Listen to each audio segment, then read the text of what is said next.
Dragon X, who the favorites were. KT Rolster.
Welcome back, ladies and gentlemen, to LCK Spring 2019. I hope you remember what we're doing here because it's been an hour and a half since Griffin dispatched with the FLICKR Freaks, and we are finally back for our second series of the night. SANDBOX to be taking on KT Rolster, and a KT Rolster that have been floundering somewhat in recent days. Yeah, and this will make the last match, I believe, of the 1 week meta. Yeah, it will. So, wonder if SANDBOX has anything up their sleeve. I say this actually quite a lot for the teams that they're known for, or not necessarily known for, but they have the capabilities of bringing out unorthodox picks, and it would be very surprising, actually, if SANDBOX didn't bring something out to wrap up this meta. And how is KT actually going to combat back against it? Yeah, and also what is KT's roster going to be as well, because they've had a few question marks around who they're playing in the jungle at the moment. UmTi has been the one there, but Smeb back on the top side of the map, and him versus Kingen is a question that has sparked a lot of debate, actually, especially based on Smeb's recent and disappointing performance, honestly, on his star pick in the cannon and then going 0-4 is just not a great look for them, but it's not a great look for KT just in general. Sitting in 7th place after being our champions of 2018, they really need to turn things around on the eve of the reset. Of course, the first round robin almost finished. When we get to those 9 games played apiece, guys, that's when that will be finished. So KT still this is with one more to go. Interesting. If KT actually does suffer a 0-2 defeat here, they go directly across from SK Telecom with identical flip scores. This is truly the upside down right now, Atlas. It is. Get the West and East thing out of here. That's not what this is about anymore. No, we're going Stranger Things, because I feel like Stranger Things is named far more appropriately based on what's happening in the LCK at the moment. This is going to be the matchup, SANDBOX up against KT. And SANDBOX Gaming, they are bounced back after their loss against Griffin by completely smashing Jin Air Green Wings and us not really getting much information from it. So whether it's going to be as easy to take down KT Rolster is the question on everybody's minds.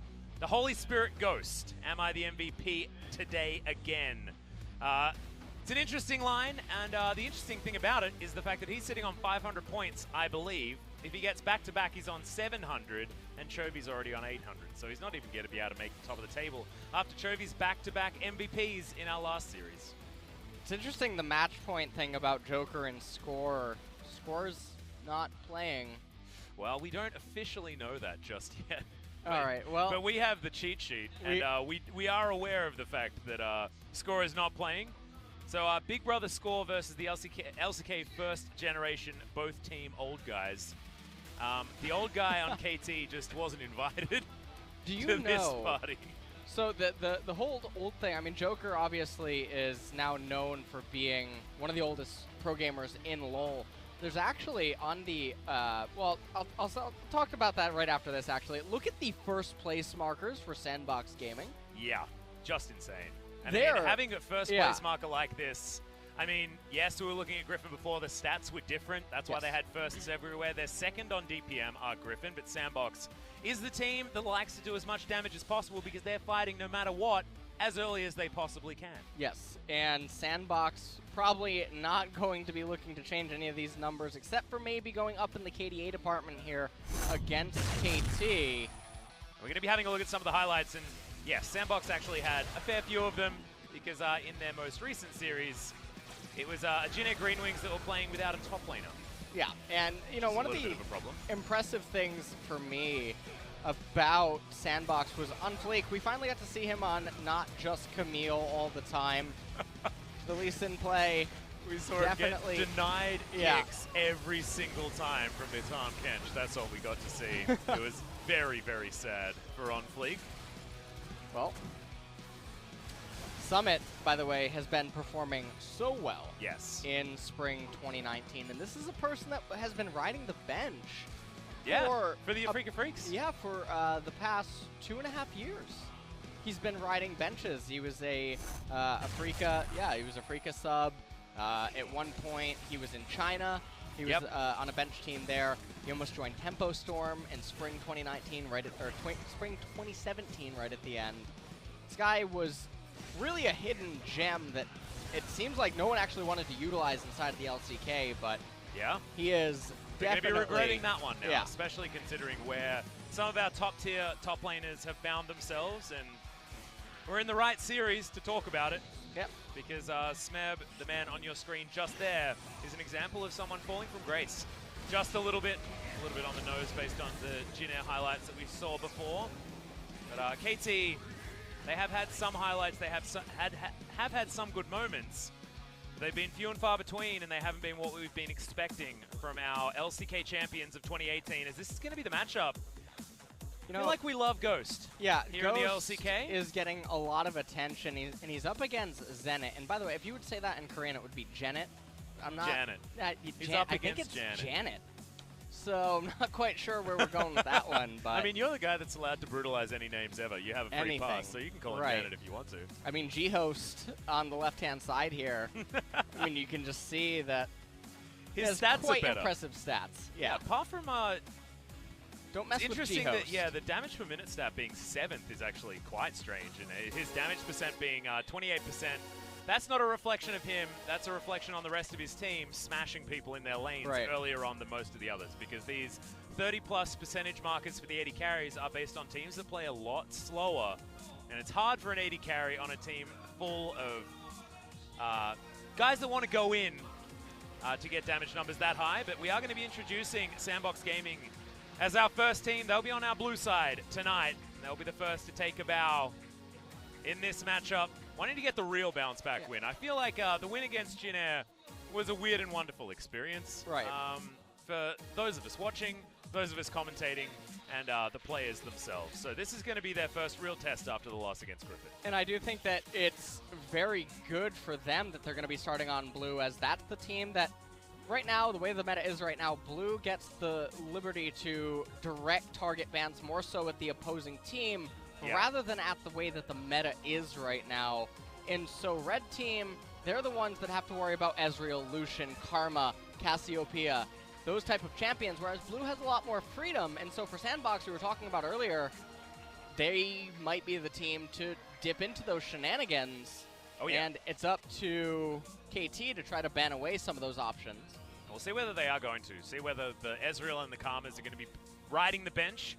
At the moment, it feels like Ezreal, Lucian have to be banned on the red side, unless you're Griffin and you're playing against a Freaky Freaks. You just don't even. You basically just do the faker thing and just ban the alphabet at the beginning and not really care about it. This is going to be your roster. No surprises on the side of SANDBOX. But on the side of KT, that's where things get a little bit interesting when it comes to the players that they have chosen. We've already spoken about UmTi and Smeb being in the roster. Zenit and SnowFlower will be rounding out the bottom side of the map, and BDD is, of course, ever present in that mid lane. But Kingen versus Smeb is a question that a lot of people have started to ask more and more over recent weeks, and UmTi versus Score is a strange one as well, given a bit of controversy surrounding UmTi in recent days. So we'll see how they're going to perform as they hit the Rift for the second matchup and their final of this week. Then we'll be moving to the hotfix patch 9.3. I feel like we're going to have completely different metas 3 weeks in a row here in the LCK. 9.4 drops next week, though, won't it? Just should be the week after, I'd assume. But I might be wrong. I might be wrong. Yeah, because I know that we're supposed to get hotfix patch next week, theoretically. Oh. But it might be that we get 9.4 instead. I'm not sure. That's really weird because 9.4 would drop the morning of LCK. Yes. That would be really weird if they just had to dive right into it. Yeah, we don't. So we don't do that. We'll be a week later. We'll be a week later. You don't like just showing up and diving right in? I mean, I'm a fan of it, but I just don't know whether our players are a fan of it. I mean, they wanted to play. They wanted to play pre-hotfix. Remember? Yeah. Obviously, change is not good. Kha'Zix need not apply. This particular one, as we're waiting for champion select between these two teams, we actually raised some questions about OnFleek. When we were in the Jin series, that didn't quite apply to that one, and his Lee Sin seemed fine, even though he couldn't get a kick on anyone ever, because the Tahm Kench Devours were on point. But his Camille getting smashed pretty hard in 9.3 meant that he's struggling to find an identity that is beyond his incredibly powerful Camille play. See whether they are going to move to something different as we hit the champion select for game number 1. Blue side held by SANDBOX, as mentioned before, and they're going to ban the Yasuo here up against KT. KT can flex that one basically everywhere, so pretty happy to see that one gone. And Lucian, of course, is going to be hitting the bench. We'll probably see KT follow this up with Ezreal and Cassiopeia. And now Lissandra taken away by SANDBOX, given that KT does have counter pick option, and so depending on how SANDBOX would want to draft with an engage comp, maybe don't want to have anything go on there. But instead of an Ezreal or Cassiopeia ban, we see a Lee Sin. Well, the thing is, I don't necessarily look at Ghost as your quintessential Ezreal player. He's played one game of Ezreal so far, and he has not died on it. And he's, of course, won the game because SANDBOX hasn't done a lot of losing. But maybe that's what KT are thinking. They're thinking they'll throw the gauntlet. The Thresh is going to be banned here. It's been a blue side ban for a lot of our teams. On this patch, he's pretty damn strong towards the bottom side of the map. And there's the Jace ban. So the Ezreal gauntlet has been thrown here by KT. Okay, well, let's see. I mean, Cassiopeia is also open and available, and Summit does strike me as the type of person that would be able to pilot it. That's true. That's a three-way flex pretty much truly there, and Ghost has already played the champion. Dove's played it twice. What? Oh no. Oh no. Not like this. Stay. We talked about this. Oh God. Okay, well, Aatrox is going to be locked in. Okay, well, all right, KT now hovering and locking in the Zoe. Well, that looks like they've looked at the tier list a little bit more intently than SANDBOX have this week, I believe. As Zoe has certainly been tearing people apart. FLICKR very outspoken about how good his Zoe is, and we saw Chovy need not actually talk about it at all, because his demonstration of his mastery of the champion has been absolutely outstanding. UmTi going to lock away the Nocturne?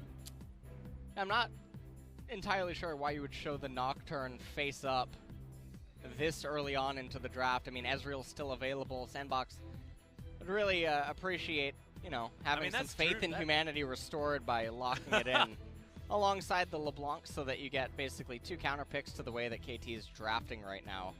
I feel like Ezreal not being picked by KT was extra weird, because Ezreal Zoe has been proven as a phenomenal carry combination. It's a very disgusting late game flexible comp that only really dies if the opponent manages to get a hold of Baron, but it's really hard to get a hold of Baron, especially against a red side Zoe and Ezreal that have the safety of their own red side jungle. What patch is SANDBOX playing on? And I think someone needs to get them, the patch notes. Whoa. Okay, well, I mean, if there's any player that's going to keep playing Camille, I would say that it's OnFleek. And of course, the change to the hookshot not stunning monsters just means that she's a little less healthy in the jungle, but still has that skirmish capability, can still get all the things done that she likes to do. So we'll see whether OnFleek has any changes to how he builds her, how he paths, and things like that in order to mitigate what has been some pretty hard-hitting nerfs onto the Camille. Otherwise, I mean, outside of this particular pick, we haven't seen anything else here in the LCK of the Camille. The Urgot going to be locked in there for Smeb or BDD in theory, but it will most likely be going over to Smeb. Unless they're flexing the Zoe on the bottom side. Haven't seen what Zenit's been playing, but, you know, maybe he has some funny business in store. Well, Galio now being banned away, so I guess not wanting to face off against the support Galio coupled with that Camille jungle, that can definitely make for a lot of scary engages. Although, you do have the Nocturne Paranoia, but I guess the support Galio is always going to be hugging his AD carry. Yeah. Compared to a mid Galio that might just be off-splitting or planted in another lane. Interesting also that they've banned away the Galio when they could have just picked it into the support position if they would like to. Yeah. The Braum going to be banned away here by SANDBOX. Especially because you could have had Galio Nocturne on the same team. Yeah, exactly. That's what I mean. Backed with the Ezreal or backed with the Zoe and the Urgot. I mean, you might even still be able to get to Ezreal, and that actually would have been a very scary team composition, I think, that KT could have had access to. And SANDBOX banning away the Braum, which I think is actually a champion that they would like to utilize against the Nocturne engage, but theoretically, 5 Tahm supports Kench is now still being banned. Yeah. Tahm Kench is the only one really standing out. Tahm Kench is definitely still standing out. He does have, obviously, a lot of potency against the Camille, but other than that, not so much yet, especially not going in blind. You know, you're really losing me here, Atlas. Hey, it's not me, man. I think I'm on to break SANDBOX's up. wild ride with you, Yeah, all right? This all right. is SANDBOX's wild ride taking on KT. I mean, I think you can't get any more fitting than that, as Tahm Kench is going to be the pickup here from KT. Understandable one there, but having the Ezreal now available, if SANDBOX don't pick it, I think both of our brains are going to explode. So for us, Shen? that is something that would be very nice of you. Okay, Shen without the option of the Vladimir, because SANDBOX have actually banned that one away. Often you see it paired with the Vlad. Not that it's a good lane, just means that once you get out into the mid-game, things feel a whole lot better, because Vlad can be so much more self-sufficient. Hanging around somewhere else while Stand United is utilized. There is a Sivir, and that's going to be locked in by Ghost. Doesn't feel like the guy to pick up an Ezreal, and certainly has been proven just there. Well, now you have the last pick option available as KT, and is there a gentleman's is there a global Ezreal ban? Like, I'm very perplexed. I think I just heard the Korean caster actually mention Ezreal. Yeah, well, I mean, I feel like you should be mentioning Ezreal at the moment, as Jinx would have been a great pickup into the Sivir. Has been a counter pick for a very long time, but then it goes back to the tried and true. The Kai'Sa's going to be picked up. Saw a Blade of the Ruin King version by Viper in our last series, which was very fun, but BF Sword, double pickaxe that we've seen rise to popularity means that you get a very early Q evolve and does help her get online a little bit sooner in these games. KT, I do like their composition based on the power level of all these champions. They can work very well together. They've got a lot of pick opportunities, and they can skirmish post 6 on UmTi pretty easily with their double globals that they have available to them. So KT with a lot of tools, SANDBOX with a lot of picks that have fallen out of favor on the top side of the map, but otherwise, you know, Sivir in a very good spot at the moment, and Shen being able to piggyback on any ganks that KT put forward. I like both of the compositions, even if SANDBOX seem like they're living in an alternate reality where we're behind a few patches. We're going to take one last look at them before we hop into the game. Talk about what both are really trying to achieve here. Aatrox, Camille, LeBlanc, Sivir, and Shen out of the side for right here. S-Hen. And what's going on here is obviously they want to explode early on. Camille wants to get ahead. LeBlanc wants to get ahead. Sivir, she's mostly being used for her utility, not for the scaling component, which is really interesting dynamic for this team comp. This team needs to end this game early on. They can't go as late against this KT composition, which fields the Urgot, Nocturne, Zoe, Kai'Sa, and Tahm Kench. Definitely a much bigger scaling component out of this team. Explosive level 6 ability, and obviously the Abyssal Voyage being able to come in at level 6 and help out with any sort of paranoia plays that they want to make. And then obviously Zoe being the big question mark that can just flip a game on its head at any point. Yeah. Really does feel like the wild card on the side of KT, but their composition based on tier list certainly looks better. Let's see whether they can pilot it well as we hit the Rift.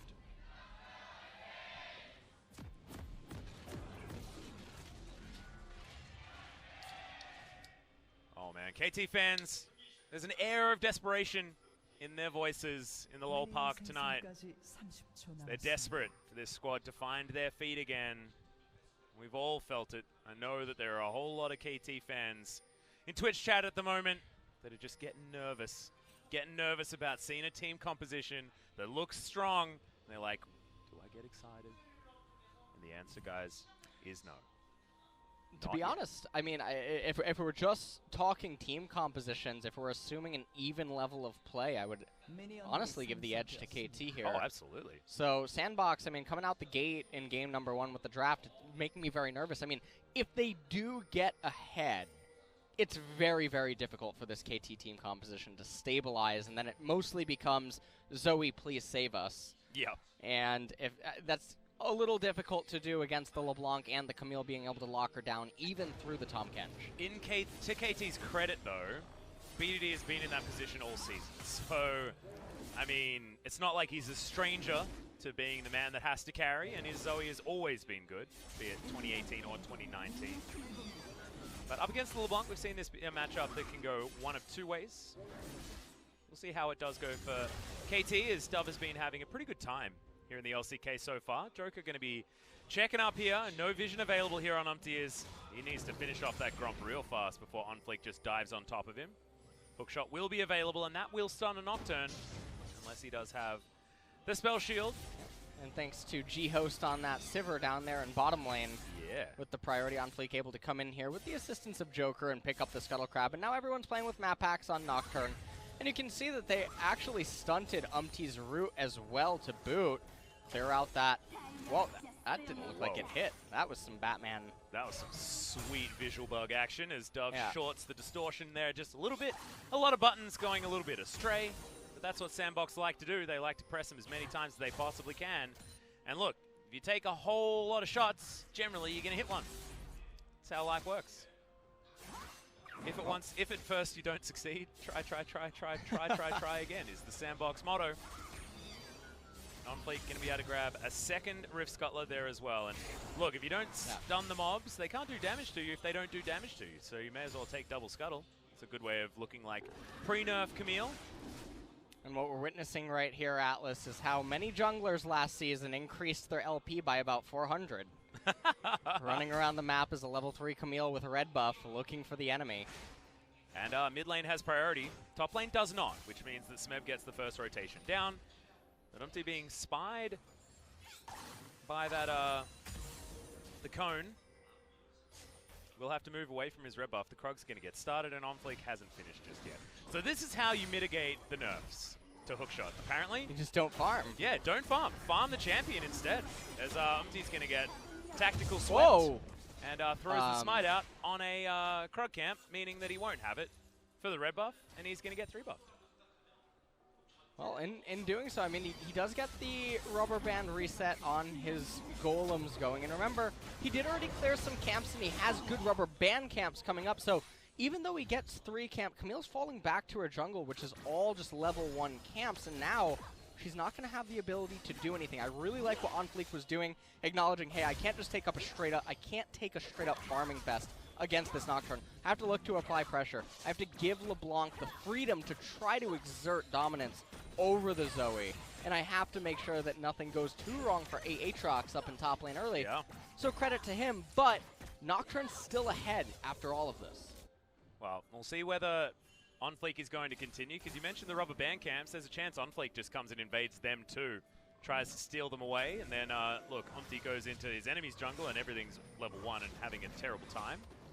Joker comes on over, spots him out there as OnFleek's going to go back home. Has got himself a slight advantage here by taking a couple of extra camps. And that is the 3-buff double Scuttle coming in here. A score special of last year.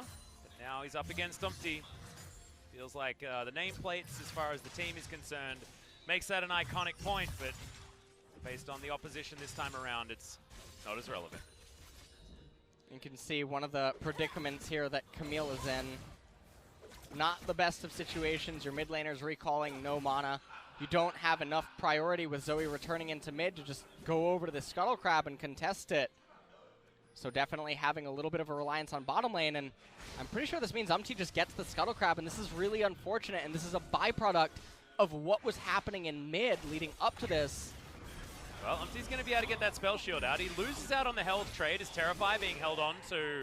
He used it already, as now Joker's hanging around. Ghost uses the heal as OnFleek, trying to get the hell out of here. Zenit wants to find this kill, and Joker looks to be the first option. Burns to death as PDD grabs first blood. And if there's ever a thing to be scared of, it's a fed PDD in the early game for KT. Yeah, and this game is starting off really, really rough for SANDBOX, and we talked about how their team comp needed to get ahead. Well, the Camille keeps falling down to the Nocturne, and the LeBlanc is not accruing the type of advantage that she would want early on. Top lane, gentleman's agreement. Much like the gentleman's agreement to not pan or pick Ezreal.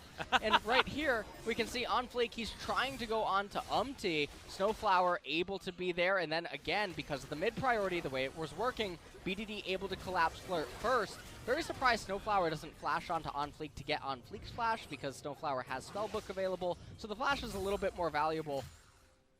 Just little nitpick. Yeah, little nitpick. But yeah, but I think still probably a good move from KT, and SnowFlower having more summoner spells. Feels good. Grabbing that kill already. Means now Zenit and SnowFlower with a lot of priority on the bottom side. They've both got teleports, and they choose they don't even need to use them, as it is in fact the same thinking as Viper. And this is exactly what CV Max says in his interview, that Griffin are trying to pave the way for a new breed of LCK. Well, copying Viper's build is step one. I like that from Zenit. Well, I do like that as well. The attack speed is obviously very nice to have, and the Boar Captive does make pretty good ability to peel away from opponents. Yeah. I'm not sure how many ultra tanky members there are going to be on the side of SANDBOX. Feels like basically only Shen. Yeah, Shen, and, well, Aatrox does end up picking up the Black Cleaver. Yeah, builds a fair bit of health. Yeah. But and not exactly Camille a health-stacking team that you think is quintessential. That's all right. Play the Rune King. Pretty good item anyway. No, I mean, the blue buff handoff for Zoe, and Camille being forced to path to the left-hand side of the map. Bottom lane has priority. Right-hand side, Scuttle Crab is coming up. I think that they can just consume that. Smeb able to crash down that wave, look for a roam mid. This stuff can easily convert into a dragon. If not now, then most likely when LeBlanc goes for the blue handoff, we could see a 4-man bottom play or a dragon pickup. Yeah, and that's priority in 3 lanes, having a Nocturne at level 6 as well. So as far as all of the good news stories for SANDBOX, they're almost entirely over when it comes to the weaknesses that KT were going to have in the early stages of the game. This Camille pick, I mean, I thought maybe OnFleek could make something happen anyway, just because he was such a good Camille player. But it looks to me like the way that he's played this out, trying to work around the nerf, hasn't really worked out. Do you think that LeBlanc's clothes are made out of Zoe's hair?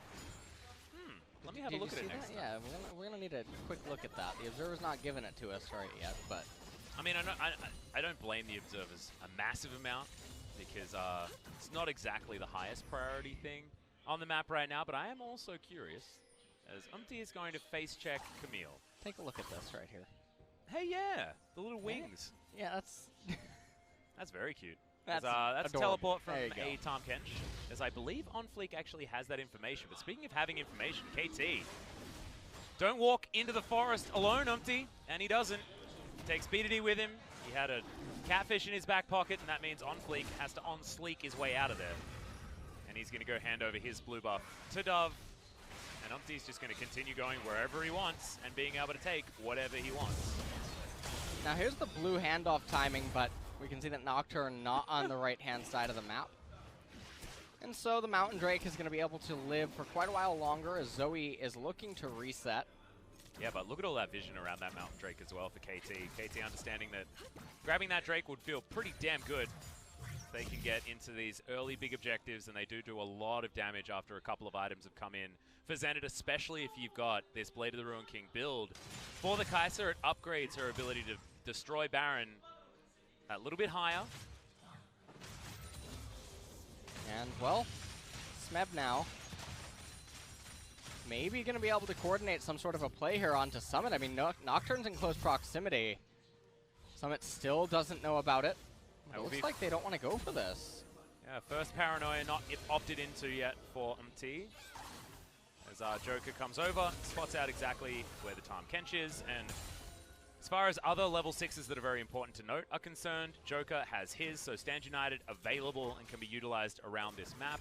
So it might be very, very hard to gank Summit because he has World Ender to keep him alive and then a Stand United from a Shen to deliver a teammate over to him. So if I was UmTi, I'd be focusing elsewhere. BDD heads back towards this mid lane. He's going to continue farming things out. Dove, having that extra time available to him, was able to stretch that lead. That's nothing to really write home about. First Blood is going to keep BDD with a slight advantage. And this is a growing worrying trend here in the LCK. I feel like most games are nothing is happening at all for the first like 15-20 minutes. It's not even a generic Green Wings game anymore. This is just a very common trend that keeps occurring. Have you seen the win rate of Zach here in the LCK? It's quite high. I wonder why. Tell us. I mean, there's cause and effect, and I feel like Zach is an example of both. It's like games are going slow. Well, we may as well pick Zach. And it's been working out quite well. The Nocturne is another example of that. We've seen actually Nocturne banned a fair few times against other players, and we saw Tarzan use it to brilliant effect earlier on today. And UmTi has been a great Nocturne player in the past. So that's a few different variables. In order to want to keep him, as BDD comes on over, wants to try and steal this one out of the way. Stand United going to be used on OnFleek.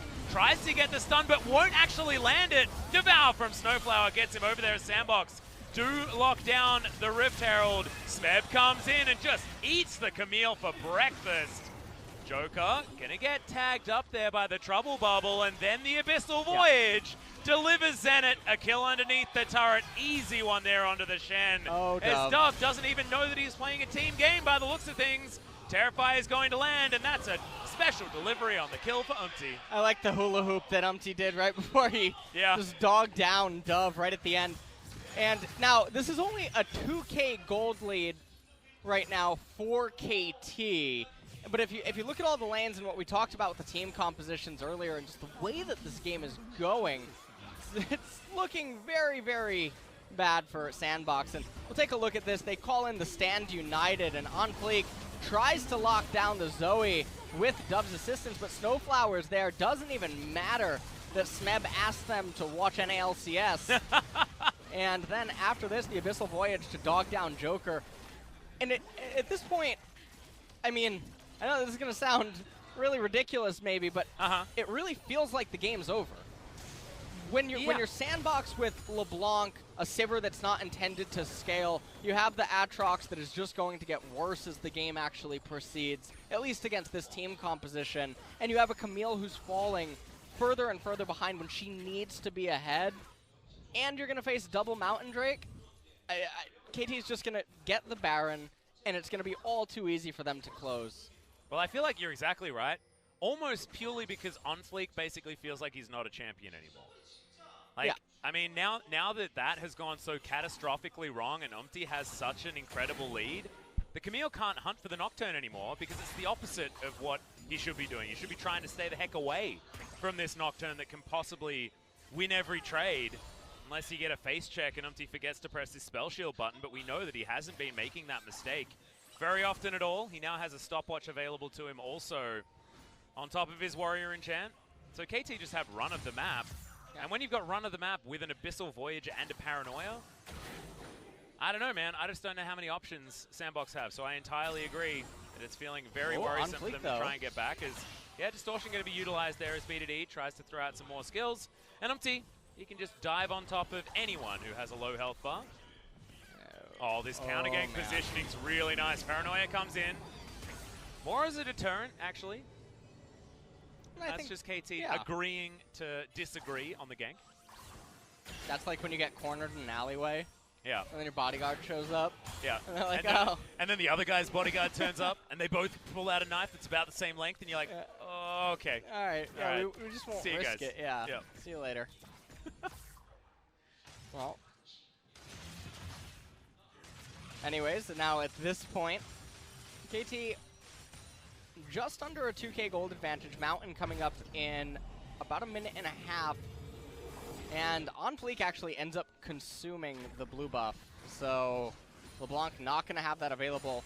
As punishing Dove for staying in lane while there was a skirmish at the Rift Herald. I'd do the same thing to my mid laner in solo queue. Probably wouldn't do it in the LCK, but that's all right. Seems to be an agreement taken and wanting to give OnFleek as much of an ability to get back into this game as possible.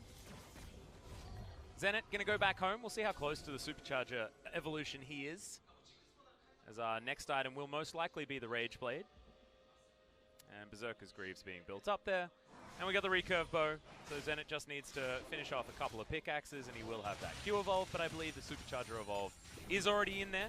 My mathematics is correct. Oh.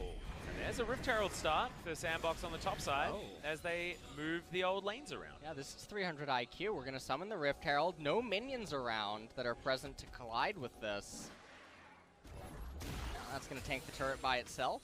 And then the next mini wave is going to turn up, and they've got a man advantage and are going to be able to take down the first turret of the game, most likely, unless KT can do something here in mid. So we are going to have the Demolish proc, and the turret is going to be finished off, but second, so first turret gold is going to go over to SANDBOX, and yes, it got nerfed a little bit, but it's still an advantage that they are able to get, utilizing Shelly up there.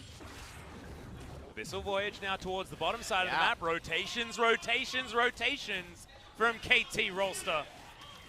And they're going to pick up a lot of key objectives. They lose the top turret, and it can be a nuisance to get that top tier 1 when it's so healthy, but picking up the mid tier 1 turret is so powerful for the vision that it often provides. And now it's going to be very difficult for SANDBOX, I think, to contest this if they would even want to try, but they don't even have an idea that it's being started and almost gone yet. Yeah, so KT, second Mountain Drake. And this is the problem, right? SANDBOX have so much vision on the top side of the map because they wanted to take that outer turret, but the Dragon just spawns. KT has sole vision of the area. Double Mountain Drake means the easiest Barons in the universe. And they already had a pretty good composition for taking down the Baron anyway, with Nocturne and Kai'Sa doing a fair bit of damage. And even, you know, Tahm, Kench, and Urgot can tank it for a fair while. Urgot also doing a bit of damage himself, so this Baron is definitely a threat from KT already, but the gold is not anywhere near insurmountable for SANDBOX. It's just the compositions that are leading us to feel like there's not too many ways back in for SANDBOX Gaming. And KT now, at this point, I mean, they're going to be content to wait for their second core items on all the champions. Urgot definitely wants to wait for his Righteous Glory. Zoe, I think, going to end up going Banshee's Veil. Okay, stand united and OnFleek here. Yeah, diving on forward. We've got the snare up, and Smeb goes golden underneath his turret, buying a lot of time, but doesn't have the Purge cooldown back up, meaning he will fall. Summit locks down that kill. KT immediately answering, though, grabbing the last remaining outer turret on the top side. They're going to end up having to lose their bottom tier 1, but that was a much-needed kill on the side for SANDBOX, and they're definitely going to get a lot of value to help them try to come back into this game. You can see, though, mid is basically stonewalled, where nothing can get past the Zoe in mid lane. Oh, hell no. No chip damage, and they're advancing on for top tier 2. They're saying, hey, we're going to trade top tier 2 for bottom tier 2. Well, Joker's going to come on over. Dove dives forward, but takes a full Q to the face from Zenit, who supercharges himself backwards. Spirit's Refuge is good from Joker, as UmTi needs to get devoured underneath this turret. A lot of damage done to that inner turret, but it isn't going to fall just yet. Beat at ease. Bubble is not exactly going to find the mark. And ends up being this control world. A really big win, actually, for SANDBOX, and it comes at a very much-needed timing. Thought they were going to maybe drop the top tier 2 turret, but not quite. They're able to defend it with the taunt landed onto UmTi, making the turret aggro. Yeah, the inner on the bottom side fell. I hadn't actually noticed that from SANDBOX. Nicely done. So now, second core items completed for most champions. The problem is that SANDBOX, they're not in a position to try to force a Baron. And KT, with an Ocean Drake coming up in 2.5 minutes, they just have the luxury of basically saying, hey, we don't need Ocean, and even if you get it, it doesn't do anything for you. Yeah. We can just keep scaling up because you're never penetrating this mid-tier 1 turret. And it also means they don't need to waste vision bottom side of the map either, so they can just focus on having soul vision around that Baron, jump over that pit, and try and start that one when they feel like they have the items in order to do so. Speaking of which, Banshee's Veil has been built up here for B2D as item number 2. He's not going to be getting locked down anytime soon, and Zenit is so incredibly close to that Ginsu's Rage Blade, where the Kai'Sa is going to be feeling really, really scary. Summit almost face checks UmTi, but just donates a control ward over instead of the 300 gold that represents his life. Actually, make it 500 as the bounty has been built up here for the Aatrox. Somehow. Summit, of course, pretty fantastic player himself, but the Urgot Aatrox matchup certainly feels a lot better for Urgot on this current patch. But Yes. at the moment, feels like Summit is ignoring that one. The real Aatrox nerfs are definitely felt later on in the game where he can't heal back up off the minions inside the side splits. Oh wow, UmTi almost just explodes. Doesn't have the itchy finger on the old spell shield button. I heal right Find back that up. W a little bit better, but yeah, Umbral Blades as well as the Smite is going to help him on the Raptor camp. He's ready to paranoia his way in. Oh man.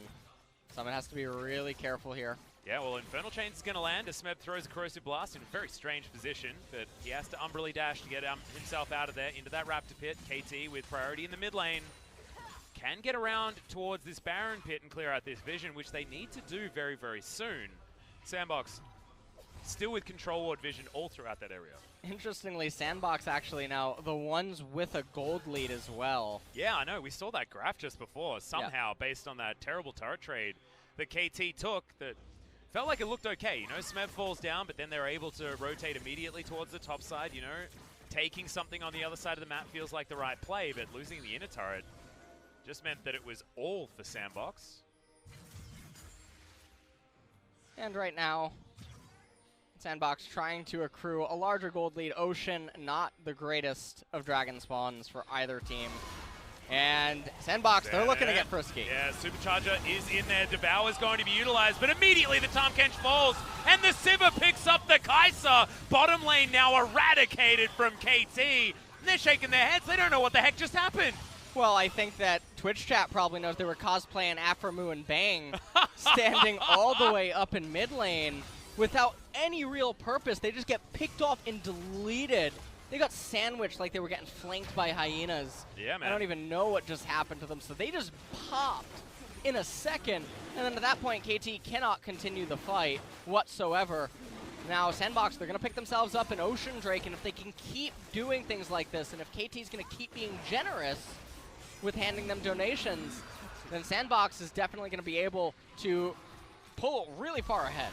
Yeah, and as you can see, the go button's pretty easy. Just pop the Sivir donkey whistle, and there was no response. I just feel like, you know, Shen's gotten to a point where he's feeling pretty good at the same time, and if he lands the taunts, if Joker's in the right spot after Ghost presses that R button, things feel good. But honestly, KT should never have let them get to that point. I mean, why is Tahm Kench and Kai'Sa that far up in the lane? What are you hoping to achieve? You're not going to arbitrarily just start moving towards Baron. Yeah. You don't care about the Ocean Drake. The minion wave's not even on your screen yet. What are you doing? I don't know. I don't Milling about. I mean, KT didn't know. SANDBOX knew, though. I mean, KT did know they were dying. SANDBOX was telling them to check their bank account. That's what was going on just now. Yeah, KT had a couple of members in the gray screen naughty corner after that one happened. Just thinking about what they did wrong. KT now, though, are going to be focusing on getting some vision around this Baron buff, because I feel like they've got to utilize these couple of Mountain Drakes in order to get themselves back in here, because they can just destroy that Baron extremely quickly. Ginsu's Rage Blade is now completed on top of the Blade of the Ruin King. Zenit is a Baron killing machine. SANDBOX not letting them have a very good time moving towards that objective. Smeb's moved over to a barrier, so doesn't have Smite from his unsealed spellbook. And he's waddling towards that bottom lane. Do you think it's run smelly? Minions. Yeah, probably. Yeah. I mean, if it's a smell book. All right. Either that, or it's like a book of like different herbs, something like that. You know, it's got like dried rosemary and basil and things like that. Like, that's a smell book that I could get around. There are other smell book ideas that certainly wouldn't be as good. Do you think he's a botanist? Maybe. Do you think you should stick to botany? Is that what we tell him nowadays? Oh no. I don't think we're there just yet. We're not there just yet. That was a bit too mean. KT need to do something, otherwise they might deserve some more mean things said. moment, it's not looking great. OnFleek has about all of the items towards his Guardian Angel, but couldn't afford the, what, 100 gold to combine it? Which is very, very sad. Well, he does finish it off just there, so waits a couple of seconds and gets himself his GA. So at least that's the Camille with a GA parity onto UmTi, who already has his done on the Nocturne. And there's a 2K gold lead right now for SANDBOX, but at the 26-minute mark, you would definitely hope to have a larger one. But if KT are going to just step recklessly forward like this. Yep, they do it again, and that almost is a dead Kai'Sa in the belly of the Tahm. Kench is still going to burn down to the ignite of the Shen, and already it's 2 already dead for SANDBOX Gaming. And KT, Rolster, they just can't team fight at this stage of the game, and it's just the Kai'Sa getting caught. Yeah, they seem absolutely clueless on where to be standing and what the opponents need them to do. And we see this all the time from teams in every region, where they start doing what they want to do rather than what they need to do, or what the opponent doesn't need them to do. Yeah. You ask SANDBOX, hey SANDBOX, what do you want us to do right now? They're like, yeah, if you'd like just a wander team up fight. the mid lane and throw your 80 carry at us, please, if you don't mind. SnowFlower eats a Shen as Joker is going to be the sacrificial lamb, looking to try and get out, but they just take the Baron. It's going to be the LeBlanc that picks it up, showing that there wasn't any 50-50 happening.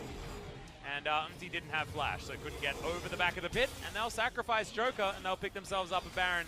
And when it comes to trades, this is one that I know is worth it for SANDBOX. Here we go. There's the Kai'Sa walking up to the wave before hers is even in the lane yet. Smeb, quick to accompany, and SANDBOX, no stranger to pounce on these mistakes from KT. And I mean, you have to give it credit. You gotta give credit to them. They're in position. They know what they want to do and what they have to do if they are gonna bring home this game, and they're doing it. And I mean, KT. Yeah. That coach is not looking. No. Was, well, I mean, he's like, he was motionless. Well, why is the enemy 80 carry inting into us? Like, why is this? I don't understand. It's like they're Am gonna I supposed to accuse us of congratulate my match team now? Like, Yeah. what's happening? No, we don't say that word on this broadcast, okay? We don't say that. As there's a world ender on the bottom side of the map. The world may actually be over here for Summit, but does go into that passive. OnFleek wants none of it as Umbral Dash gets him over. And Stanch United is there. Summit eventually is going to get chomped down in that grinder, but he has a GA. He's taking a heck of a lot of time, and in the meantime, Ghost is taking in a turret in mid. Inner turret's already fallen. Top side of the map to Dove. And now OnFleek looking to stop some back. SnowFlower, in fact, is going to stop his own, and this may actually just be an example of Summit overextending on purpose. Yeah, and they're just getting so much value out of it. You can see G-Host and Joker here in mid lane, almost able to raise this mid-tier 3 turret. Yeah. And meanwhile, Dove up in top lane getting a lot of chip damage on that top tier 3. Exhaust thrown out, but that was Smeb, of course, with his unsealed spellbook. He's going to have that flash available relatively soon. And now, SANDBOX move back to this mid lane. The Baron buff is sorted out, and there's a teleport on Summit. He can come back in 10 seconds. And straight back into the fray, continue this. As OnFleek just puts the Baron on the bottom side. They're getting as much value out of this purple buff as they can possibly get. And SANDBOX Gaming, it's just so disappointing watching this game, because SANDBOX made some almost mistakes that should not have ever been able to come back from, right? Like, they almost suicided at the beginning of this, and then KT offered them a lifeline. They threw them the lifeboat, and that's just not what we've come to expect from you know, our 2018 champions. Yes, it's not the same KT as what we saw last year, but it's a lot worse than we'd expect. You could even argue that KT rolled the best dragons that they could hope for, outside of maybe an Infernal first. Yeah. But definitely Double Mountain, extremely scary, and they just did not know how to manage the side lanes and utilize it. And, you know, the chain reaction off that Smeb death in bottom lane, resulting in the 2 turrets falling, the loss of tempo, and then because of that, not being able to manage the side lanes properly, it's all just a chain reaction getting to this point. And, you know, 13 minutes into the game, I put hope into KT, and I guess this is what it feels like. Well, Paranoia is going to be thrown down as UmTi explodes. Redemption comes in for KT, but that's probably the most damage that they've actually done in this fight thus far, as Ghost grabs the kill onto UmTi after he respawns from the GA. We got low health bars, but SANDBOX have already taken all the inhibitors. They're happy to take just a kill thrown at them. They'll go back, buy a whole bunch of items, and finish this game. All right, well, now with the 3 inhibitors down, SANDBOX, they're just going to recall, maybe get some elixirs. Looks like some control wards being picked up by Summit. Bloodthirster onto Ghost. Yeah. And this game is all but over. Don't they both have a lifeline passive? Phantom Dancer and Bloodthirster? No, Bloodthirster is not. It's Sterix, more of Malmortius, and Phantom Dancer. Well, that's Aren't you a coach? By the way, yeah. Now looking at this, and Nocturne ulted into that like I just walked into that Bloodthirster Phantom Dancer predicament, so yeah, not the best situation for KT. And UmTi walked into a bar and said ouch. Yeah. Thing. Lights went out. Mm-hmm. Except it was for KT's team, as this is looking to be the Doom push for we got SANDBOX. double super creeps in every single wave. It's just Nexus turret standing between SANDBOX and a Game 1 victory here against KT Rolster. One of their last remaining matches here in the first round robin, looking to only fall to Griffin as Summit. They're throwing a lot of buttons at him, but World Ender just comes back off cooldown, and UmTi goes golden, but is it actually going to be enough? The answer is a very easy one, and it's a no, as Dove grabs that kill, and now KT Rolster health bars are being decimated, and SANDBOX are able to sacrifice all that they need to. Summit doesn't go down to the passive. He's basically got no health, but he can still do damage to these Nexus turrets. Smeb finds himself as the last man standing, but he's not going to be standing for much longer, as he's going to be out of this game. Nexus falls, and SANDBOX steal the win from KT Rolster. Steelbox Gaming is what that just was. They took advantage of every mistake that KT was willing to make. And that was after SANDBOX felt like they'd made the most mistakes in the early game. You know, they threw everything away in that Rift Herald battle. And the Rift Herald didn't actually net them all that much on the top side of the map. It was actually after turret plates that it got thrown down, so not exactly a whole lot of value out of that one. So instead, it was just them losing a bunch of kills. It was 0-4 in the early game. Yeah. They had the Camille, and the Nocturne was super far ahead. KT, there is no excuse to not win that game. Well, I don't know, man. You overextend your Kai'Sa 3 times in the mid-game, and that was the weirdest thing. I mean, teams are doing this all around the world, though. They're approaching things before they don't need to. They're contesting objectives that don't actually really change the percentage chance that either team will win or lose. And they end up just losing and blowing games over it, and it's just such a sad thing to see here in Season 9. It's so strange also because there was a Tahm Kench, there was a Devourer available, and SANDBOX were getting these kills through Devour, through things like this. Like, I don't think it's all that acceptable to be that far up, especially when you're meeting the minion wave before your minion wave even gets there, right? You don't even have to be there. There's no reason to be. That wave's going to come to you, man. Just be a little bit patient. Things will be fine. I'll put down an extra ward. That's okay too, as we've got a Sivir doing almost double the damage and I mean, of Zenit's Kai'Sa. You just look at the gold graph, and I mean, it just really tells a story of what happened at that breaking point, where you just see the gold graph completely flip on its head, and it makes no sense whatsoever. And you got to really hand it to SANDBOX. They managed to deconstruct KT and bait them into these awful situations. I got that. And that inner turret on the bottom side, like that get after the kill into Smeb, like you say, was the beginning of the end. But honestly, I think also we need to mention Ghost's item build, going for the Infinity Edge first, getting a 2-item spike instead of the 3-item spike that you get with the Essence Reaver. Really nicely done there, and SANDBOX now have a 1-0 lead over KT Rolster. Game number 2 could be a different story, though, and we'll see whether KT can tidy up their play. Because they're going to have to. They want to be able to take a win off SANDBOX. So, guys, there will be a slight break when we get back. Game number 2.